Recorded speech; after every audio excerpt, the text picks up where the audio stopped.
Hi there, my name is Nate Kokernot. Welcome to my channel.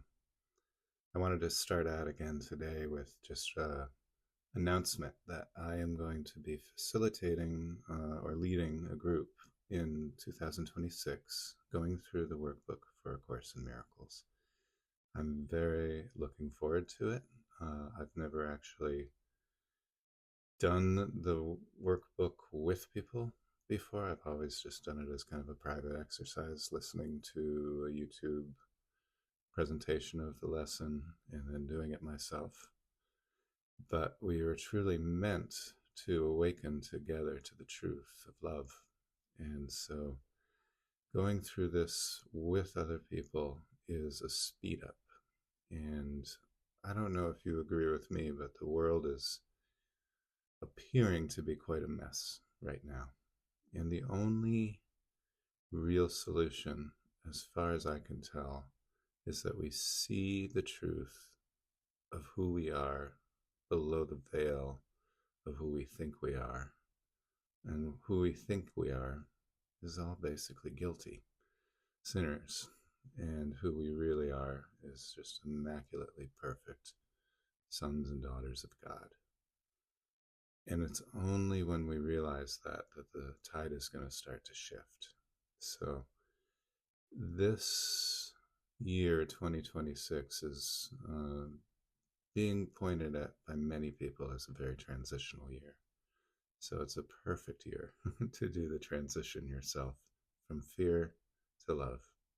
And that's all I'll say for now, except that you can look in the more section below, and I've got a little special announcement in there that kind of gives the details about what to expect.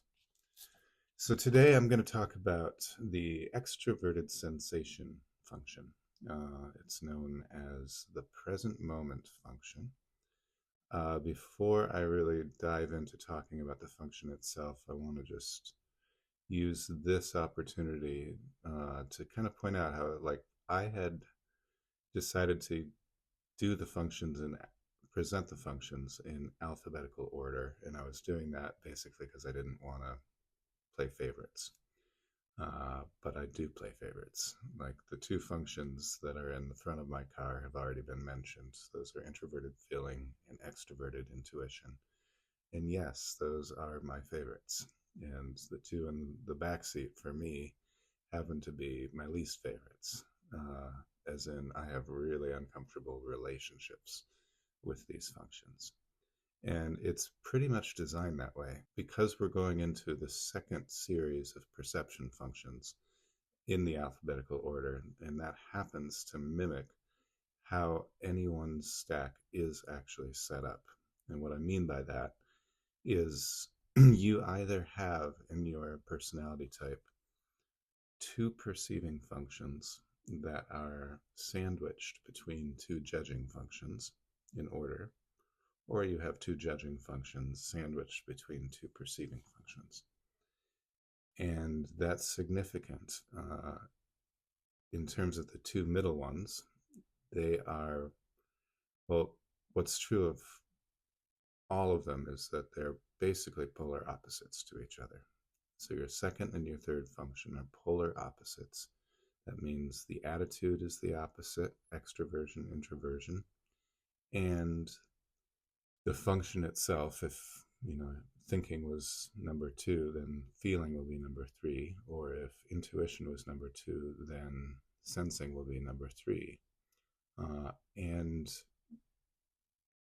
remember, I said earlier in another episode that basically it's either your second function or your third function that are collaborating with your first function, which means, like, yes, you need to have a perceiving function. You need to be both taking in information and making decisions with that information to be a human being, basically. The order in which you do so is kind of established by your type. I think there's a lot of inner conflict that naturally arises because we've basically got two middle functions there sandwiched in between the outer functions, which are both trying to hold hands with your first function to move you forward through life. And they are so opposed to each other that it's natural to expect some inner conflict.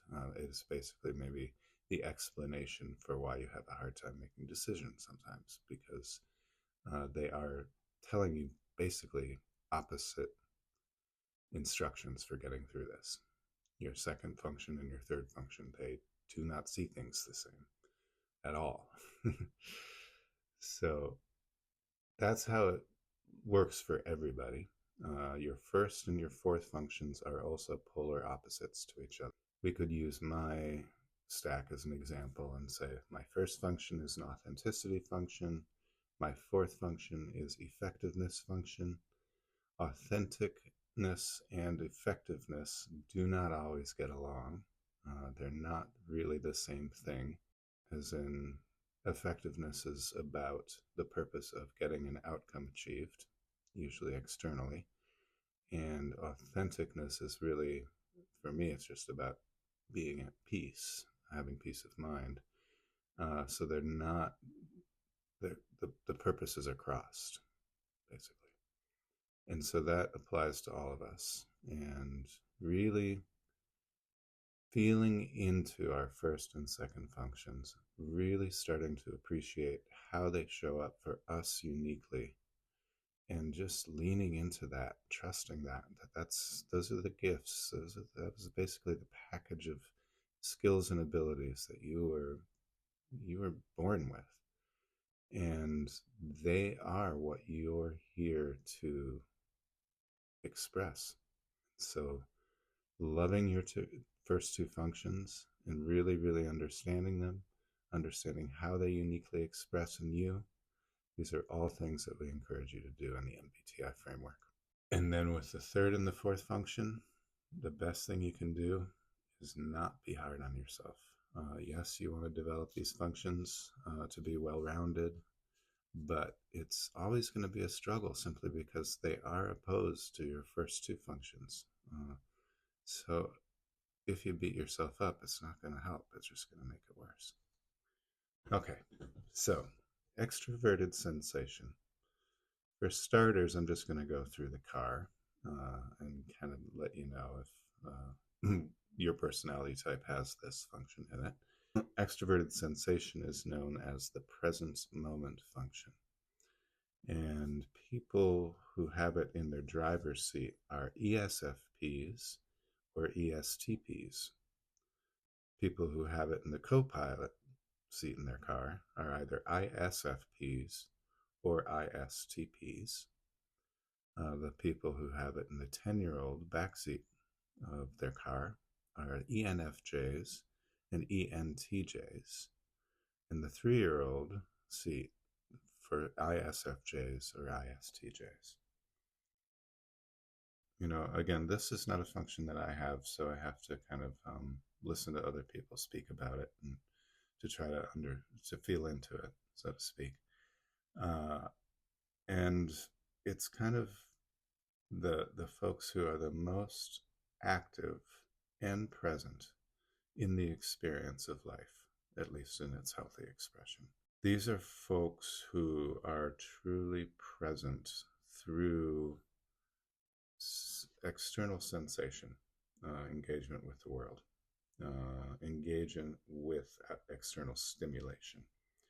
And, the present moment is the only moment that joy and love can be experienced.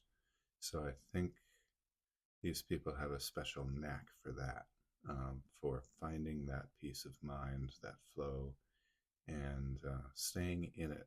But they do it through action. They are adrenaline junkies in many cases. Extroverted sensation users are pretty fond of things like motorcycle riding, rock climbing, mountaineering. I think any activity that basically forces them to be really present, they're drawn to. And they're also drawn to sensation-filled activities, like eating a really good meal is an extroverted sensation activity. Having sex is a really good extroverted sensation activity. You get it. It's all about being forced into the present moment by the sensation or by the experience. So these folks are the folks who just jump right in. They're not the passive ones. If they have it in the two front seats of their car, extroverted sensation, they're not passive at all. They're the go-getters in life. They're the first responders. They're the adrenaline junkies. They're the athletes. They're the performers. They're the risk takers. They see something needs to be done and they just jump right into it. And they're always sort of prepared for whatever's about to come. I heard Joel and Antonio, I think, speaking about it. They referred to like the tennis hop, that kind of back and forth bounce that tennis players do while they're waiting for the other person to serve the ball, so that they are like ready to be in momentum in any direction. Think of that state of just readiness and anticipation and welcoming, and that's kind of the heart of the extroverted sensing.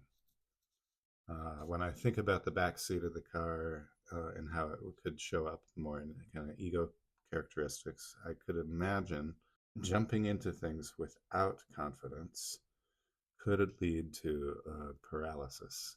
And so that might be the third, the 3-year-old function is kind of a grip state from being uncertain as to whether you're really that good at this. And that leading to just being sort of still, being paralyzed. And I could also imagine in a less healthy way that it could lead to just overwhelm and mania, perhaps. Being so externally focused and outward activity focused, action focused specifically. I could imagine it could lead to a feeling of mania. So that's going to do it for today. Thank you for listening. If you want to support my channel, please like and subscribe. Hit the little bell up in the corner. And I thank you for joining me here today. I hope you have a wonderful day full of blessings and miracles. And I'll see you again soon. Bye.